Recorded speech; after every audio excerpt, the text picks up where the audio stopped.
Ladies and gentlemen, today we are joined by a first-team All-Dun St. Croix Conference outside linebacker. He was the honorable mention at quarterback last year in Dun St. Croix football.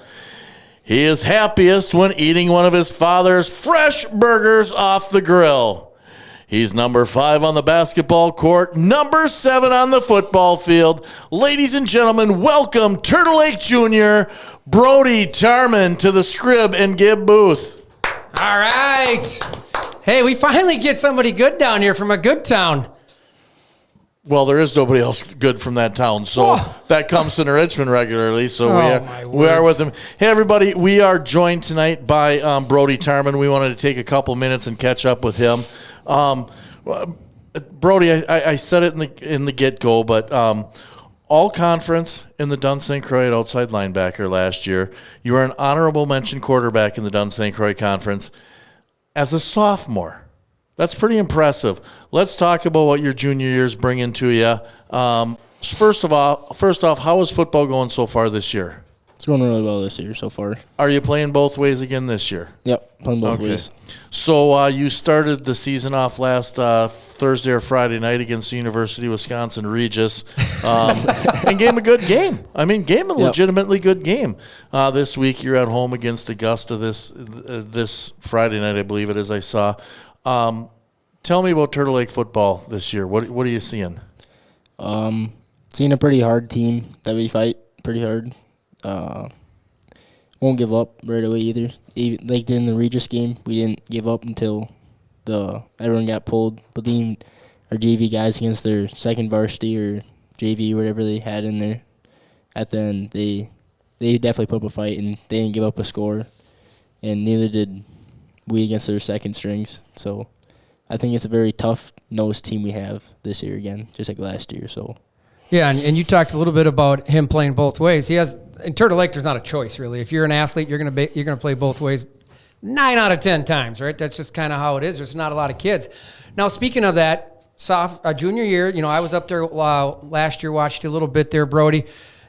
When you drop back to throw, you got a target out there that's 6'6", maybe 7 this year. I don't know what he is now, but that's a pretty nice target to have at a Division 7 football. Yeah. Very nice to have him out there, especially because most of the corners or safeties are maybe like 5'10" at the tallest. They don't really have much height down there, so it's pretty easy if I have to just throw a lob out there. I know he should be reliable to go up and get it. So yeah, and with that, right, Brinkman, we watched it down. You threw a few lobs at the state tournament in basketball too to Mr. Wagner, so that you kind of got something going there, I would say. It's kind of nice to have a guy like that you get to play basketball with, as well as football. But you talked about the team playing hard-nosed, again, playing against the University of Wisconsin Regis, as Brinkman likes to call them. I was up there last year when they roll in on a coach bus. New Richmond very seldom goes on a coach bus. That's something to say, though, like you said. Hey, you stayed in the game, you kept fighting, you didn't give up. That's a testament to the kids up there in Turtle Lake. So that's exciting to hear. What are you thinking this year for the conference? Where are you going to land? We kind of had you picked, 3rd or 4th, I think we said last week. Yep. So where do you think? I definitely think we'll be up there in 3rd, 4th, and I think we might be able to get 2nd in there if we can just get all our team well-rounded, and especially special teams, because that's where we'll be probably the weakest because we don't have numbers like other teams do, But I definitely do think if we can get all of our kids rolling all together, I definitely do think we'll be up there from 2nd to 3rd, 4th maybe. I'm going to be pretty honest. You're lucky I'm sitting over here. I would have slapped you with that comment. Rowing? This is Wisconsin. We don't talk rowing anything because if you're not a Gopher fan, are you? No. Oh, okay. Because watch out for Brinkman over there. He's a Viking fan. He's not very smart. So that's I like how you say. Well, you're not. Brinkman, we've talked about this. He's upset because since I joined the podcast, the views have tripled, and he'll say it's because I watch it all myself. I don't have that much time. He has all the time in the world. Trust me. What I really liked, just watching last year, and I'm going to try to come up like I was telling your dad, try to come up on Friday and watch. Is just I love to see the small town. I moved down here, 18, 19 years ago. I've talked to your dad and others from town. I wouldn't move back for sports. I'll be honest. I love the atmosphere down here. I just go back saying last year, and we talked about it, Brinkman, like Bennett as a junior didn't get to play much, but it's not because the kid's not good enough. It's because there's that many kids in front of him and they're that good. You talked about numbers. I think we're sitting, Reggie's got about 125, 130 this year, I think. Yeah. And it's crazy. It's crazy, but that's the fun about a small town, though, is everybody. You get to play with, as a freshman, right? Because you did get to play a little bit as a freshman. So talk about that journey, growing up in a small town. I got to watch your dad on the sidelines, a couple times playing basketball and football. But you grew up your whole time in Turtle Lake. What's it like growing up in a small town and then excelling at sports? It's definitely cool to watch, like, as like a middle schooler and elementary kid when I grew up watching like Brendan, and then I got to middle school and I watched like Kenzie and Courtney together. I thought that was definitely really cool. And then the way like if you excel, like it really does bring the community together. Yeah. Like how like when we were going down to state, like the gym was packed on like the send away thing. So it definitely does bring the community together as a one when like you guys are doing really good. And then especially on like Fridays, it just brings like kids and older kids that graduated back to the school. So you talked about Brendan. You're talking Brendan Strinky, right? Yeah. Yeah. He'd have been nice to have down here, huh, Brinkman? He's a good athlete. You probably don't even know that, do you? Don't even know him. Yeah, he would have been C.J. Campbell's years. So he was a really good athlete, baseball player. Is now currently playing at Omaha, right? University of Nebraska. Creighton, sorry. Very good pitcher, played football and basketball, so he'd have been a good Turtle Lake guy, moved back home. I get it. But I think you guys both hit on something that I think is really cool. So every year I have my best friend and I, the Saturday night for regional finals in basketball, we just pick a weird school to go to, and probably 6-7 years ago we went and saw Turtle Lake host Eau Claire Emmanuel that would have been Strinky's. Yeah. So and just to see 3/4 of the town there and all the people and all that's just cool to me. That's high school athletics at its best. I do want to point out, so everybody in this and everybody listening is going to know that he said he went with his best friend, right? So he drove by himself. There was no friend. It was just himself. But anyway, again, we got to have a little fun here, Brinkman. Come on. So one thing, though, you talked about it, and Brinkman, you brought it up, like everybody in the stands, right? So, I came and watched, 2 or 3 of your last games last year as you guys were going on to state, and now jumping to basketball, that was great. Turtle Lake hasn't been to state in basketball ever, if I remember right? That was the first time. For boys, yeah. For boys. Girls went back when my dad was help coaching, so I do remember those. But first time ever for boys basketball, and we've had some talent up there, and it's fun to watch. And the nice thing is you guys are returning two of the starters, right? You and Wagner, so it should be a fun basketball year as well. Yeah. And then we also can't forget you went to a state and something else, right? You got a hobby? Track. Yeah. Hobby there. So triple jump, was it, or something? Yeah. Freshman year I made it in triple and long, and then last year I made it in triple in the 300 hurdles. All right. So multi-sport athlete. You run the 300 hurdles? Forced to by my coach. I call that the Tongan Death March. When Yeah, kids are done running that is That's absolutely crazy to me to run the 300 hurdles. Good for you. What are you running in? I think last year my fastest time was like 41. That's moving. Wow. I think that's I impressive. Do you have the school record? No, I'm like I'm really close to it. Who has that, do you know? Jordan Orff. Or was it Orff? I didn't know because before Yeah. it would have been probably Torgerson. He has the 110. He has the 110? Okay. Yeah. That would make sense. He might not have did the 300. So multi-sport athlete. So, all right, here's a couple things I just happened to pick up. So you're 165-pound junior. You're on a 4.69 40? Yep. So now is that faster than your dad, or is he a little faster? I believe so. It would be faster than my dad. Okay, all right. 30-inch vertical. Yep. All right. Averaged 13 points as a sophomore in basketball. Who's the best basketball player in the family? Depends on what you want to I'm just asking, who's the best basketball player in the family? I don't know, because it depends. Because like, if you go scoring, it's probably Kenzie. Because she could score from all over. Okay. But then, I don't know, it'd be tough. So what I got here, you have 560 points in your career. So just so you know, Brinkman, that's basically a quarter of what his older sister scored. You have a sister that scored 2,000 points? 1,971, to be exact. Oh, my gosh. Yeah. And she probably would have hit 2,000 if the coach that year could have coached him to one more game. But That would have been you? Dad. Her dad? Oh, Dad, come on. No, you know, My actually, who Lord. it was against, it was because I went and watched. It was in Spring Valley. They were playing Clear Lake, so it was Eggert in that class that went down to the state. So they Turtle Lake, Clear Lake, played to advance, and obviously Clear Lake won, and then they went down there. So I was just curious. Now, what about your twin sister? Can she beat you in hoops? Just curiosity. No, he can't. Okay.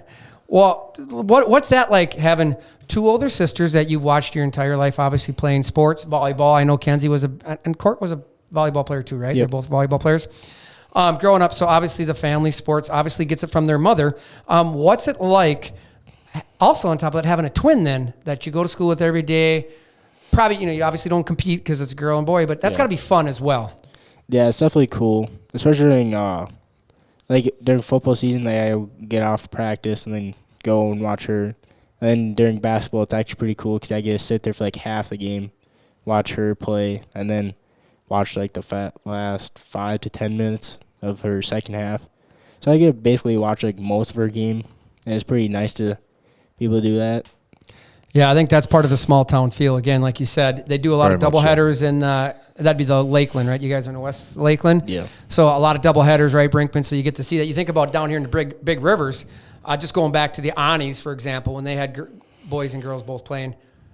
Away game is the girls, home game is the boys, or vice versa. Oh. So if you have siblings, you never get to see them play if they're both on the same varsity or JV. So a little bit different, but that is cool. I think that's the neat thing is going. You get to cheer on your sister. I mean, obviously, it's your best friend. I get it. But it's kind of cool that you get to go cheer on, and then she can, return the favor and cheering you on during Friday night football or basketball. That's pretty cool. Yep. So quickly here, and I don't, a 2-minute observation. You guys win sectionals last year on a Saturday in basketball. Yep. Friday morning you played at State, right? They were Friday morning? They would've been Friday morning. noon. Yeah, Friday. No, Yeah, it you were was morning. Yeah, it was. Yeah. Was it the 9 o'clock game or the 11? 9 o'clock, 9, I wasn't it? believe, yeah. Yeah. Oh, yeah, because I remember I was there. Well, so was I. Well, yeah, you were actually across from me. We were Yeah. texting each Yeah. other. So, in small town America, for kids that haven't got to do that before, give me a snapshot of that week. It just, what did it feel like to Saturday night when that bus came back into town all the way to you get to take the floor at the Kohl Center? Well, Brinkman, can we just back it up 2 days and start from the sectional semifinal, because that was a buzzer beater in Spring Valley, right? Or not, but in Tech. That's right. Kind of, but then get into what Brinkman said, because that whole 7 days had to be unbelievable. Yeah. So we go down to Tech, play Spring Valley, obviously, and then he hits that shot, which is just crazy, especially because we didn't really have a play drawn up there. It was kind of just get it in and try to get fouled so we can get the shots to tie it. And then he hits it and puts us, what, was it even? Yeah, it was even. So then he hits a free throw and wins it. And then they obviously missed that half-court shot, which I thought looked good. I thought it looked money because it was their best three-point shooter. But then it wasn't. So then it was just a crazy feeling to beat. But then you got to get up to play. I mean, Yeah. right? That's what happens. We watch it all the time in the NCAA tournament, right? You hit a big shot, the team loses the next time. So you got to come the next day to play, too. Yeah, and then we beat Spring Valley, which, if not, probably was the best team in the sectional for sure. And then the next week we go and play Rib Lake, which Well, not the next week, the next day, right? Well, it was a Yeah. Saturday. Thursday, Saturday. so yeah, it was a few days Yeah. break, and most people on our team were like underestimating like how they played because they thought they just had a cakewalk. But then I was like, well, they made it this far, so there's no way they are just that bad of a team and they get a cakewalk. But then, yeah, their big just was dominating in the second half. And Well, your big started the game off yeah, hot. Yeah, it's kind of like back in the day when I was shooting threes at the old alumni tournament. You just couldn't miss, right? yeah, for sure. And then, Wake up over there, Brink. Jeepers. but yeah, it was pretty. And then that game was actually pretty nice to play because I didn't have to face guard anyone, and my legs felt fresh after face guarding Stasiak for that long. But then, yeah, it became a really close game, and then I feel like that game was us actually playing up to our full potential there because we were down however much, and then we were able to come back and win by, I don't know how much. 5 or 6, I think, if I remember right. Something like that. But, yeah, I definitely do think that game was, like, one of our best games because we were able to – well, it wasn't a good game for us because then we were up big, then we were down, and then we were able to come back up, which I think was definitely good for our team because normally if we were up big, then we'd get down. We don't just keep going down, which I thought it was pretty good for us to come back. And then once that buzzer sounded and we won, we were all kind of excited, but, like, we didn't really, like, know yet that we were going. We were just like, oh, yeah, we won. And we have more games to play, obviously. But then once, like, the game actually was done and we took the pictures with the plaque, everyone started realizing, like, yeah, we actually made it, which was our goal going into playoffs was to go.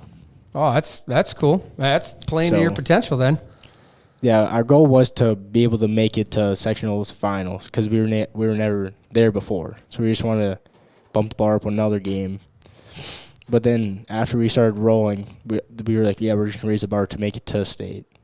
And it wasn't to win a game at state, it was just to make it to state so we could have another bar to break.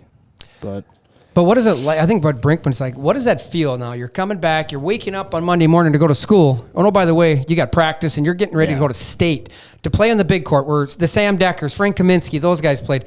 That's the dream of every, small town kid in Wisconsin or big town, doesn't matter where, right? If you play basketball, you want to play at the Kohl Center. Yeah, that's for sure. It was definitely a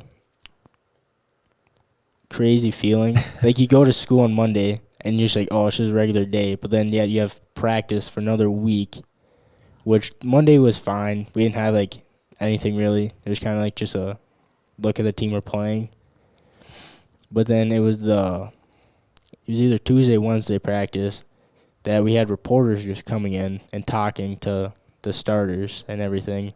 And then we had to get a hype video before practice one day.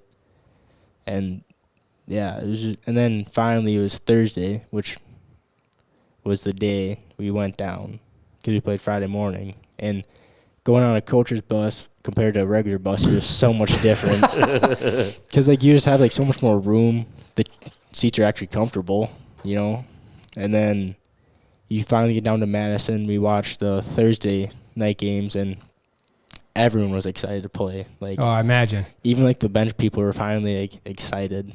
Even though they might not have touched the court, but they were just excited to be able to be there and touch the court that, like you said, all those players played on and everything. Yeah, it's crazy, right? It's bigger. And people don't realize it's longer. It's longer. Yeah. Specifically in Turtle Lake, and I come up there and watch, to New Richmond, it's smaller towns have smaller gyms. That's just what it is. And then you get down there where it's longer. And that's the biggest thing people don't realize. It is truly longer. And that's huge when you're running up and down. And then you guys go play CFC, which is, we actually have lifelong friends there. My family did. So it's kind of interesting. That's who you play. And I had a lifelong friend text me. He's like, Turtle Lake, Cochrane Fountain City playing. That's weird. Yeah. And they're a good team, too. They were a very good team. Specifically the one that was Duncan. I mean, he was a player. Yeah. Well, that was like one of the first teams you had that pushed the ball up the court. Most teams that we would play would, like, wait to get set up.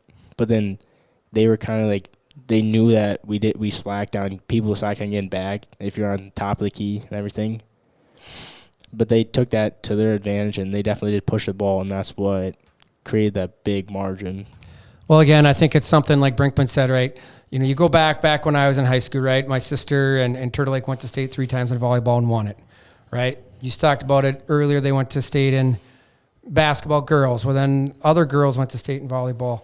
But for boys, that's a pinnacle, and to think you're part of that history now. And the best thing about it is you're junior, and you turn Wagner. Wagner comes back this year as a senior. So what's the expectations this year for you guys for basketball? Our expectation is to try to get back there, even though we lost 2 of our starters, which will be a hit for defense at least, because they both knew their role, which was a big part of them.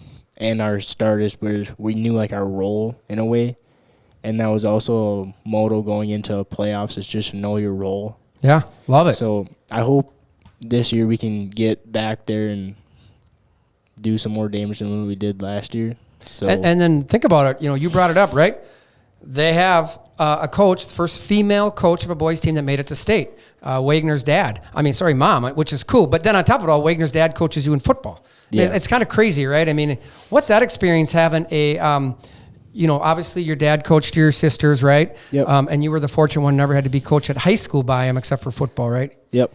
But what's it like having Wagner's mom out there coaching? It's definitely different because, like, she doesn't, like, feel like she has to yell at you.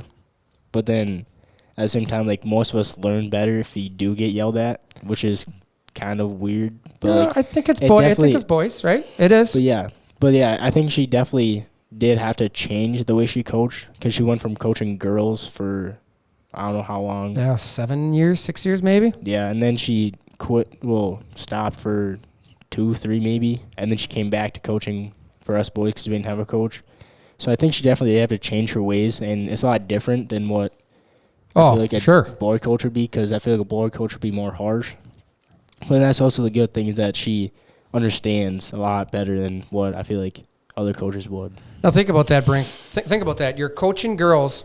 You're female. You're coaching girls, and then the next time you coach boys at a high level, at a varsity level, and then you go to state. That's hard, and I think that's a really good, Brody, the way you explain that. Like, you got to change. She had to change. You guys had to change. That's interesting. I didn't even think about that as we were talking about this last week, reviewing that and just talking about Wagner and stuff. That's interesting. And it's not like she went from coaching girls, 5th graders before Christmas, and then went to boys, 5th graders after it. This is at the varsity level.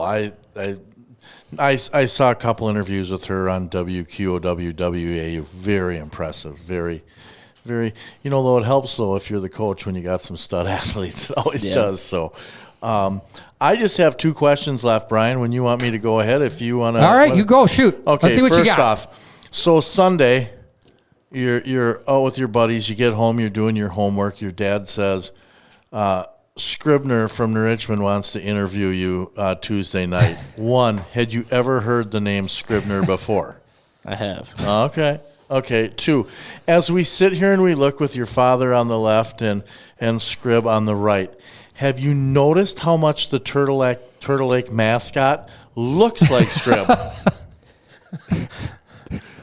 A little bit. There you go. That's what I was thinking. Well, I'll leave it up to you. I just wanted to say, absolutely great getting to meet you, Brody. I've heard great things about you. When I did the Dunn St. Croix preview, I talked to a couple different coaches in the conference, and they talked about your athleticism and Wagner's size. I mean, when it came to Turtle Lake, that was the consensus, was your athleticism. So darn it, I feel bad now that when I introduced you, I didn't mention the 2-time state entrant. I mean, that I feel horrible about that, because track's my favorite sport. So it is great to meet you. Go ahead, buddy. You're the Turtle Lakean. Well, no, again, same thing. Thanks for coming down. We really appreciate it. Again, we just want to get out there and interview more kids from smaller towns, different conferences. We talk a ton about New Richmond. Trust me. It's Brinkman's alma mater here. It's all he can talk about. Specifically back when he was an all-state wrestler and all-state. No. Well, yeah, he was an athlete. Let's go with that. But it's fun to have you down here, so thanks for coming. And again, like we said, clearly the Tarman, you got your sisters all played basketball. Multi-sports, obviously, and you definitely get the athletic ability from your mom. We know that in and out, so that's good to see. It's too bad your dad didn't add any value there. He just sits over there and shakes his head. Well, that's what he does up there in Turtle Lake. All right, well, Brody, again, thank you for coming on the Scrib and Give podcast. We really appreciate it, and hopefully we'll be watching. Hopefully I'm up there on Friday watching you beat Augusta, you said, right? Yes. Brinkman, Augusta, so yes. It'll be fun to get up there. All right. Thank you, Scrib and Gib and Brinkman with Mr. Brody Tarman.